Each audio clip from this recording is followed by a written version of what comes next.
Chapitre 4. J'avais ainsi appris une seconde chose très importante, c'est que sa planète d'origine était à peine plus grande qu'une maison.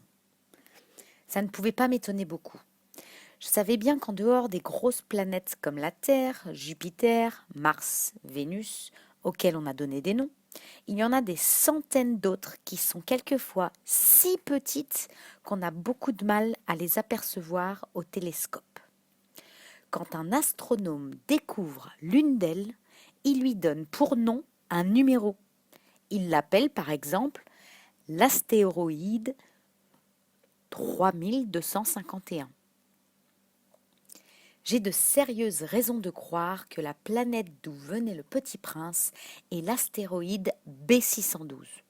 Cet astéroïde n'a été aperçu qu'une fois au télescope, en 1909, par un astronome turc. Il avait fait alors une grande démonstration de sa découverte à un congrès international d'astronomie. Mais personne ne l'avait cru à cause de son costume. Les grandes personnes sont comme ça. Heureusement pour la réputation de l'astéroïde B612, un dictateur turc imposa à son peuple, sous peine de mort, de s'habiller à l'européenne. L'astronome refit sa démonstration en 1920 dans un habit très élégant. Et cette fois-ci, tout le monde fut de son avis. Si je vous ai raconté ces détails sur l'astéroïde B612 et si je vous ai confié son numéro, c'est à cause des grandes personnes. Les grandes personnes aiment les chiffres. Quand vous leur parlez d'un nouvel ami, elles ne vous questionnent jamais sur l'essentiel. Elles ne vous disent jamais « Quel est le son de sa voix ? Quels sont les jeux qu'il préfère ? Est-ce qu'il collectionne les papillons ?» Elles vous demandent « Quel âge a-t-il ? Combien a-t-il de frères ? Combien pèse-t-il ? Combien gagne son père ?» Alors seulement, elles croient le connaître. Si vous dites aux grandes personnes « J'ai vu une belle maison en briques roses avec des géraniums aux fenêtres et des colombes sur le toit », elles ne parviennent pas à s'imaginer cette maison. Il faut leur dire « J'ai vu une maison de 100 000 francs ». Alors elles s'écrient « Comme c'est joli !» Ainsi vous leur dites « La preuve que le petit prince a existé, c'est qu'il était ravissant, qu'il riait et qu'il voulait un mouton. Quand on veut un mouton, c'est la preuve qu'on existe. » Elles hausseront les épaules et vous traiteront d'enfant. Mais si vous leur dites « La planète d'où il venait est l'astéroïde B612 », alors elles seront convaincues et elles vous laisseront tranquille avec leurs questions.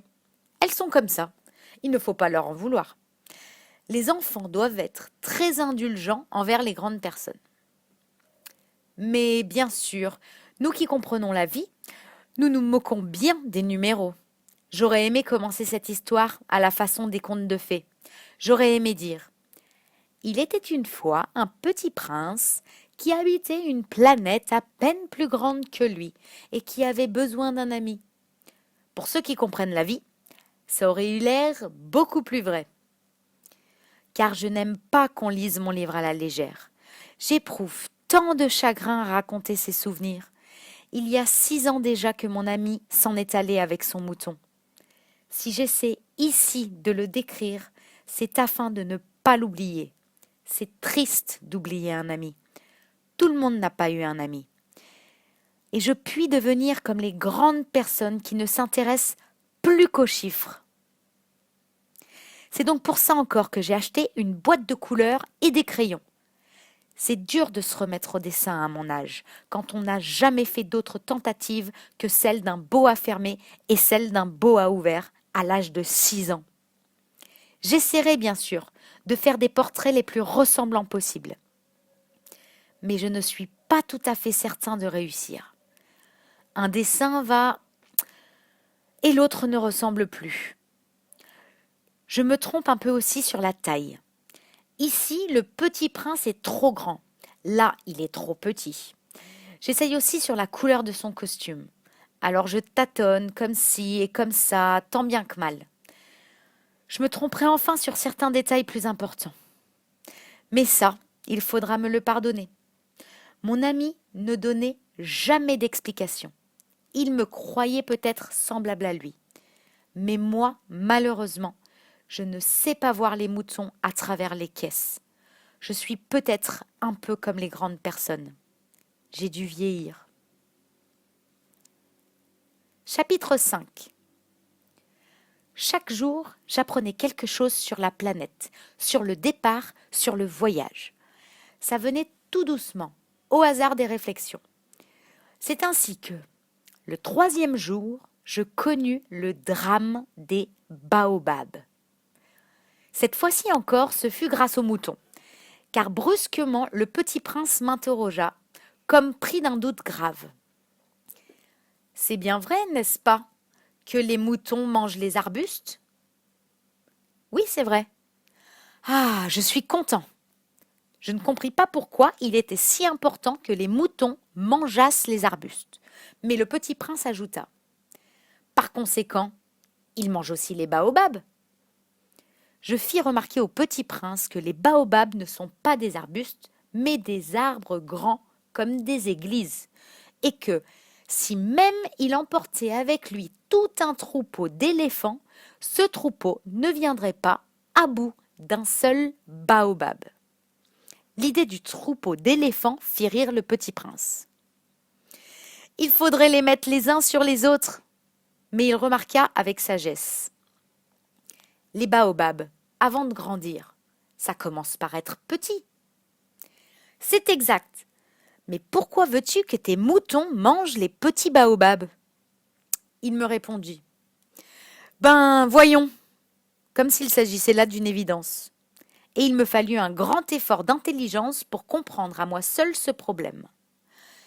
Et en effet, sur la planète du Petit Prince, il y avait, comme sur toutes les planètes, de bonnes herbes et de mauvaises herbes. Par conséquent, de bonnes graines, de bonnes herbes et de mauvaises graines, de mauvaises herbes. Mais les graines sont invisibles. Elles dorment dans le secret de la terre jusqu'à ce qu'il prenne fantaisie à l'une d'elles de se réveiller. Alors elles s'étirent et poussent d'abord timidement vers le soleil une ravissante petite brindille inoffensive. S'il s'agit d'une brindille de radis ou de rosier, on peut la laisser pousser comme elle veut. Mais s'il s'agit d'une mauvaise plante, il faut arracher la plante aussitôt dès qu'on a su la reconnaître. Or, il y avait des graines terribles sur la planète du Petit Prince. C'étaient les graines de baobab. Le sol de la planète en était infesté. Or, un baobab, si l'on s'y prend trop tard, on ne peut jamais plus s'en débarrasser. Il encombre toute la planète. Il la perfore de ses racines. Et si la planète est trop petite, et si les baobabs sont trop nombreux, ils la font éclater. C'est une question de discipline, me disait plus tard le petit prince. Quand on a terminé sa toilette du matin, il faut faire soigneusement la toilette de la planète. Il faut s'astreindre régulièrement à arracher les baobabs dès qu'on les distingue d'avec les rosiers auxquels ils ressemblent beaucoup quand ils sont très jeunes. C'est un travail très ennuyeux, mais très facile. Et un jour, il me conseilla de m'appliquer à réussir un beau dessin pour bien faire entrer ça dans la tête des enfants de chez moi. S'il voyage un jour, me disait-il, ça pourra leur servir. Il est quelquefois sans inconvénient de remettre à plus tard son travail. Mais s'il s'agit des baobabs, c'est toujours une catastrophe. J'ai connu une planète habitée par un paresseux.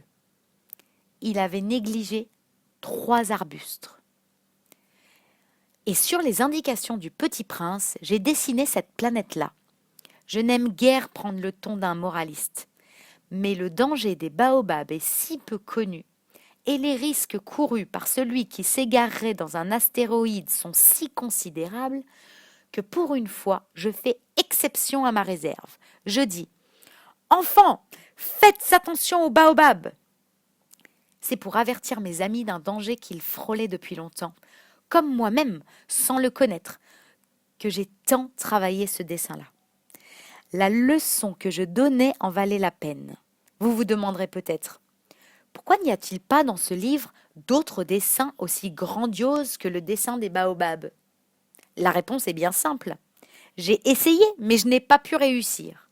Quand j'ai dessiné les baobabs, j'ai été animée par le sentiment de l'urgence.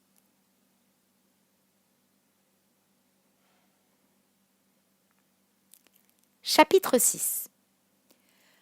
Ah, petit prince, j'ai compris, peu à peu, ainsi, ta petite vie mélancolique. Tu n'avais eu longtemps pour distraction que la douceur des couchers de soleil. J'ai appris ce détail nouveau, le 4e jour au matin, quand tu m'as dit « J'aime bien les couchers de soleil, allons voir un coucher de soleil. » Mais il faut attendre. Attendre quoi? Attendre que le soleil se couche.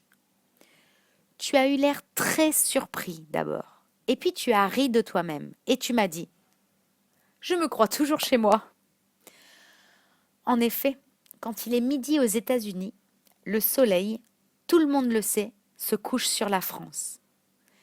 Il suffirait de pouvoir aller en France en 1 minute pour assister au coucher de soleil. Malheureusement, la France est bien trop éloignée. Mais sur ta si petite planète, il te suffisait de tirer ta chaise de quelques pas, et tu regardais le crépuscule chaque fois que tu le désirais. Un jour, j'ai vu le soleil se coucher 43 fois. Et un peu plus tard, tu ajoutais « Tu sais, quand on est tellement triste, on aime les couchers de soleil. » Le jour des 43 fois, tu étais donc tellement triste. Mais le prince ne répondit pas.